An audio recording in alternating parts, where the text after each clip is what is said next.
Hi Plant Kids! Good evening. This is Plant Tatay Barry and here we are in another episode. Welcome to this new episode kung saan ang gagawin natin ay related dito sa mga aquarium. Okay, so I guess kung nanonood ka ng mga video ko, napansin mo na meron ako nito, yung planted aquarium po siya. Okay, live plants, tapos flowing, tapos may fish. Yan. So, since nagandahan ako at naging successful ako dito, supposedly ang plano ko dyan ay saltwater setup. Kumbaga saltwater tank, ganon. Tapos may mga saltwater fish. Kaso medyo mahal ang setup nun. So, ingat-ingat na lang. So, nag-decide ako. Tapos, ayoko siyang walang laman. So, sinubukan ko muna siya na mga gapi. Okay, so, nilagyan ko ng mga gapi. Tapos, eventually, sabi ko, ay, meron nga pala akong mga aquatic plants na na-propagate doon sa labas, na mga naka-container. So, ang ginawa ko, nilagay ko yung mga container sa loob. Para lang, alam mo yun, mag-ano, kasi meron ng light to eh. Noon nakuha ko. Tapos, umuokay yung halaman. Sabi ko, ayusin ko na kaya. Nilagyan ko ng buhangin from the other tank. Kasi nga, di ba, tinanggalan natin ng buhangin yun. Kasi nga, para maging sa mga monster fish. Kaso namatay na yung mga monster fish ko dun. So, ito anyway. Kaya ito, so, naging na siya, full ecosystem na siya. Maganda na siya. Ayun, tas meron ako mga pa-plants na aquatic. Ang tawag din mga philodendrons na cutting ko, mga top cut. Tapos, ginawa kong dyan. Parang climbing plants from the aquarium. Yung mga ugat nila nakalubog doon. Okay? So, ang episode na ito ay gagawa tayo ng isa pang setup na ganyan. Okay? Samahan niyo ako. So, yun na nga.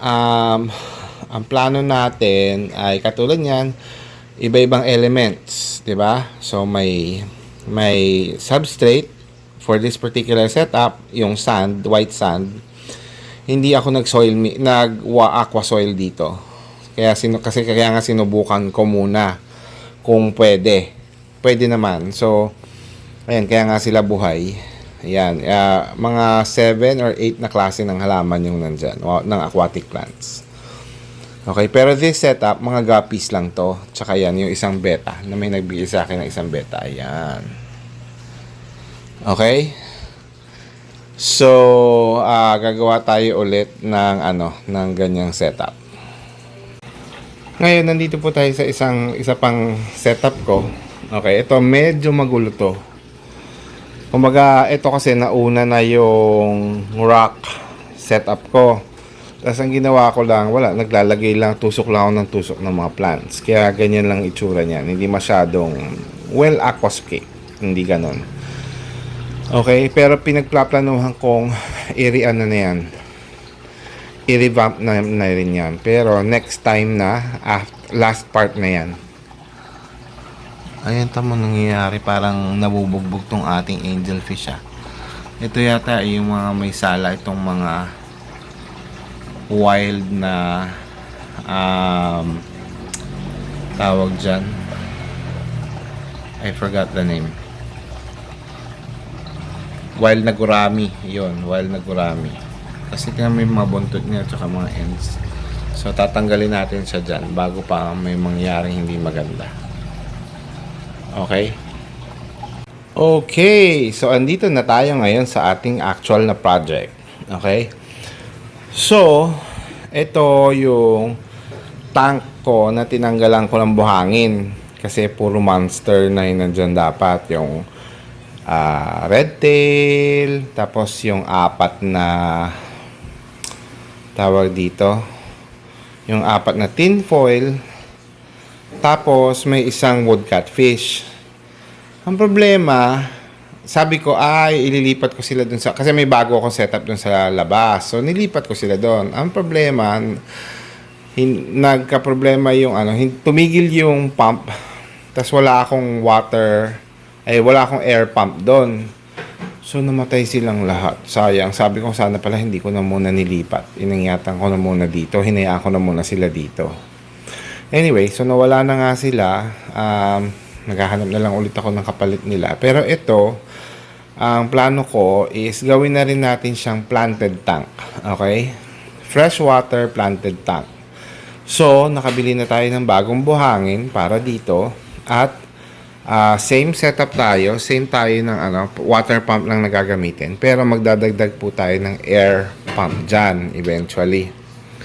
Tapos, ito, bagong bili ko din yan. Yung driftwood na yan. Gandang-ganda ako sa driftwood na yan. Okay? So, ang kulang na lang dyan ay mga plants, fish, bato. I don't know kung magdadagdag pa tayo ng ibang kahoy, no? So, we will see. Pero yan, unti-unti, ito na yung ating first step. Hindi ko na pinakita sa inyo kung paano ko nilagay dyan. So, or ginawa yan, binuhos ko lang naman yung buhangin dyan eh. Kasi, actually, tirang buhangin lang yan. Kulang pa rin yan. Bibili pa tayo ng one sack, another sack, para mas malalim yung yung ating taniman. Kasi wala pa yung likod niyan eh.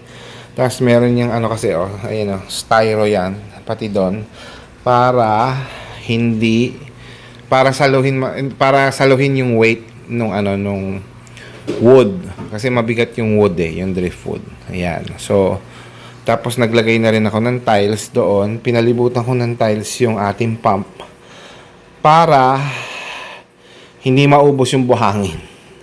No, kasi eventually baka may nahihigop ng papambuhangin eh. So yon. Hopefully hopefully hindi niya mahigop lahat. Ayan. Okay, so unti-unti I'll bring you to the steps. The next part or the next section of this video, makikita niyo yung mga progression nito. Ayan po, we're in phase 2 nung ating bagong aquascape aquarium build. Last time hindi ko na pinakita sa inyo, diba kulang to ng buhangin, so nakabili na tayo ng buhangin na coveran na natin yung likod tapos yung harap. So kaya tingnan nyo, kumapal na yan, ang kapal na yung buhangin na yan. Sige lang, basta wag dun sa tayan.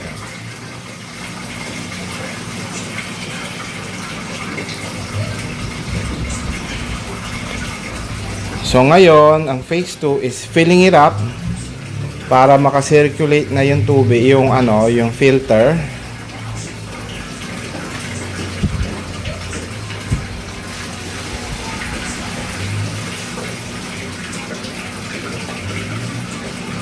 At mag-clear na siya. No.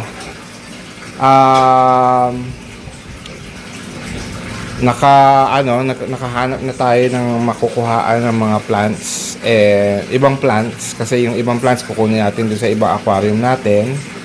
So yung ibang plants na gusto ko at saka yung mga fish, so nakahanap tayo ng mura lang, yung tipong tagte 10 pesos lang ang isa, ganon. So yun yung mangyayari dito sa aquarium na ito. At yung angelfish natin na malaki, dito na din natin ilalagay kasi yung aquarium na yon i-rescape natin yung isa para malagyan natin ng mga ibang angelfish din na bago. So kasi yung angelfish na yun malaki, parang na siya naging tawag doon, naging bully na siya. So titingnan natin dito kung mag-o-okay siya. Pero uunahin natin yung maliliit na fish para alam niyang hindi niya teritoryo kaagad yan. Okay? So pupunuin natin yan. Mamaya pakita ko lang sa inyo pagpuno. Ayan. Plant kids. So, hindi ko na po video. Sobra ako na-excite. So pagkapuno natin nung aquarium, pinagana natin yung filter ng mga 2 days. 2 days siyang tapos Habang sa 2 days na yun, namili ako ng mga plants. Well, dalawa lang naman yun binili ko kasi yung iba, hindi, dalawa ba? Apat na klase yung binili natin, four kinds. Tapos yung iba dyan, galing na po sa ating ibang aquarium. Okay? So, ano-ano siya. So, itong plant na ito, I forgot what its name is. Ayan. Isa yan sa mga binili natin. And then, another one is this. Para siyang type of grass. And then, itong kabomba. Kabomba siya. Yan yung binili natin. And, this last one. Ayan. Yung malalaking leaf sa likod. Ayan. Para siyang water lily na maganda. Kaya ko siya binili. Okay? Tapos ang mga naggaling naman sa ating mga dating aquarium ay yung dalawang malaking Amazon sword, kasi matagal ko na talaga silang gusto ilipat dahil maliit na siya doon sa dating aquarium, tapos tinatakpan na niya yung harap. And then ito, I forgot the name of that plant. Yan. And then itong ating mga Vallisneria. Yan, sa side natin nilagay, hindi sa likod. And then plus, ayun. I forgot the name of that plant na parang kabomba. And then this one. Yan. And then the guppy grass. Ayan, nagsimula tayo mag-guppy grass dito.